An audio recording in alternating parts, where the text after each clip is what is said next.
หยุดเอา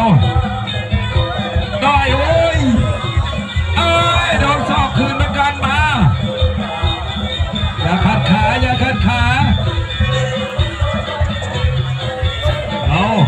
ไอ้ขาวไฟแดงเตะขวากระยอกกระยับใต้ขวาเอาหยุดเอาเร็วโถแข้งขวาซ้ายขวากระยอ3-2เอายังไงโอ้ยหลบเว้ยหลบได้เว้ยเฮ้ยท่านไม่หลบนี่ขอขาดได้มึงเอาเฮ้ยป้าโดนแล้วเฮ้ยเอายังไงกันยอ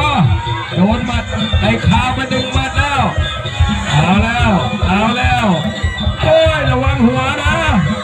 ต่อยเสียบหยุด